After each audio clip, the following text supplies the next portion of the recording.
कैसे हैं आप सभी लोग। आई होप कि आप लोग जहाँ पे भी होंगे सुरक्षित होंगे और अपना पढ़ाई बहुत ही अच्छे से मतलब चला रहे होंगे। तो आज का ये वीडियो आप लोग का छोटा ही लगभग छोटा ही पड़ेगा और मैट्रिक्स का मतलब कि कहा जाए कि सबसे सिंपल आज कंसेप्ट हम लोग पढ़ने वाले हैं। और ये कंसेप्ट का आपका नाम क्या है? Equality of matrix. इक्वलिटी का मतलब क्या होता है बच्चों? तो देखो, इक्वालिटी का मतलब होता है कि इक्वल। ठीक है, हम लोग मतलब कि दो मैट्रिक्स हो गया, जैसे कि एक ये मैट्रिक्स हो गया और एक ये मैट्रिक्स हो गया, ये दोनों मैट्रिक्स कब एक दूसरे के मतलब कि बराबर कहलाएंगे, हम वो कंडीशंस पढ़ेंगे आज। ठीक है, तो चलो आओ सबसे पहले हम पढ़ते हैं। ओके, तो देखिए, इक्वालिटी ऑफ मैट्रिक्स मतलब कि दो ठो आपका मैट्रिक्स कब इक्वल कहे जाएंगे। ठीक है, तो देखिए मैं इसका दो ठो कंडीशंस है।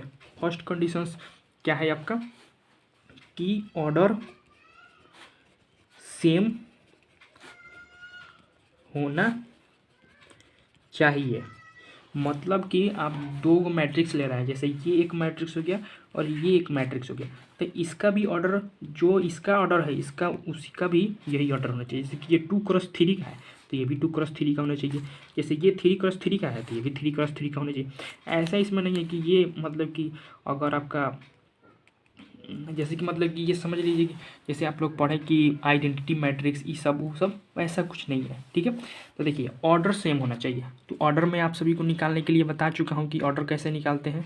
ओके, तो ऑर्डर आप निकाल सकते हैं। तो सबसे पहले कि ऑर्डर सेम होना चाहिए, मतलब कि जो भी हम मैट्रिक्स ले रहे हैं उसका ऑर्डर सेम होना चाहिए। सेकेंड हमारा क्या है कि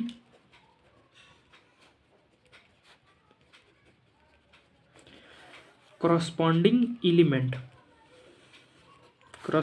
एलिमेंट सेम होना चाहिए। जैसे कि हम एग्जांपल लेके आप लोगों को समझाते हैं। सबसे पहले कि जैसे कि हम ये एग्जांपल ले लेते हैं आपका 2 4 6 8 4 2 1 2 3। ठीक है, तो ये आपका कौन सा है? 3x3 का मैट्रिक्स है। ठीक है, तो इधर भी क्या होना चाहिए? 3x3 का मैट्रिक्स होना चाहिए। 2 4 6 8 4 2 1 2 3, ये मैंने दो मैट्रिक्स ले लिया। इक्वलिटी का मतलब बराबर होता है कि मतलब ये मैट्रिक्स क्या है? इक्वल है। कब होंगे? तो सबसे पहले इनका ऑर्डर सेम होना चाहिए। ये भी 3x3 का है, ये भी 3x3 का है, तो ये और ये सेम है। ठीक है, तो इनका ऑर्डर तो सेम है। फर्स्ट कंडीशन फुली फिल हो गया। फिर सेकंड हमारा कंडीशंस क्या है कि करस्पॉन्डिंग एलिमेंट सेम होना चाहिए, यानी कि इस मैट्रिक्स का पहला एलिमेंट इस मैट्रिक्स के पहला एलिमेंट के बराबर होना चाहिए। जैसे कि यहाँ पे 2 है तो ये भी क्या होना चाहिए? 2 होना चाहिए। अगर ये इसका सेकंड आपका रो और फर्स्ट कॉलम का जो एलिमेंट 8 है इसका भी वही होना चाहिए। ठीक है, जैसे इसका 8 है तो इसका भी क्या होना चाहिए? 8 होना चाहिए। फिर ये 1 है तो ये भी 1 होना चाहिए। फिर ये 4 है सेकंड और पर तो ये भी 4 होना चाहिए। फिर यहाँ पे 4 है तो यहाँ पे भी 4 होना चाहिए आपका। तो ये हमारा क्या इक्वलिटी ऑफ मैट्रिक्स है। ठीक है, तो देखिए अब इक्वलिटी ऑफ मैट्रिक्स पे ऐसे क्वेश्चंस नहीं आते हैं। ठीक है, तो देखिए क्वेश्चंस आते कैसे हैं। ठीक है, वो आपका क्वेश्चंस आखिर पूछेंगे कैसे? तो देखिए बोलेंगे का इफ़ ए आपका ये कोई मैट्रिक्स दे देंगे 2x 3 4y 4 ऐसे दे देंगे और बोलेंगे क्या कि सबसे पहले क्या देंगे? इफ़ ए मैट्रिक्स इतना है और आपका एक बी मैट्रिक्स दे देंगे। ठीक है, एक ये मैट्रिक्स हो गया और एक आपका ये मैट्रिक्स हो गया। ठीक है, जैसे यहाँ पे मैं 2 दे देता हूँ और यहाँ पे आपका 4। ठीक है, वो और फिर क्या बोलेंगे? And A and B are equal matrix.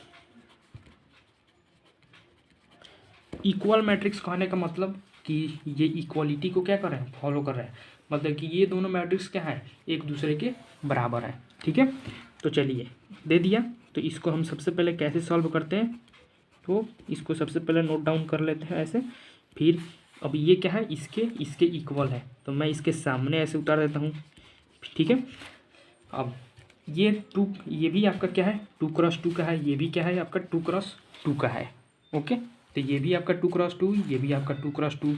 Okay, तो देखिए अब हमें यहाँ पे से क्या करना है, आपका एक्स और वाई का क्या करना है, वैल्यू फाइंड करना है। क्या करना है, एक्स वाई का वैल्यू फाइंड करना है। तो कैसे करेंगे, तो देखिए अभी हमने क्या पढ़ा कि इक्वालिटी ऑफ मैट्रिक्स, मतलब कि ऑर्डर सेम होना चाहिए, फिर करस्पॉन्डिंग एलिमेंट सेम होना चाहिए।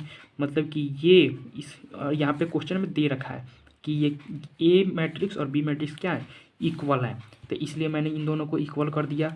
अब इसका फर्स्ट एलिमेंट इसके फर्स्ट एलिमेंट के बराबर होना चाहिए, तो इसलिए हम 2x बराबर 2 लिख सकते हैं।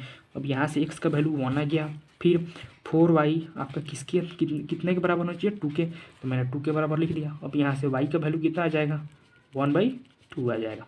ठीक है, तो आपका इक्वालिटी पे ऐसे क्वेश्चंस पूछे जाते हैं। ठीक है, तो आपका ये मतलब कि इक्वालिटी का कॉन्सेप्ट था।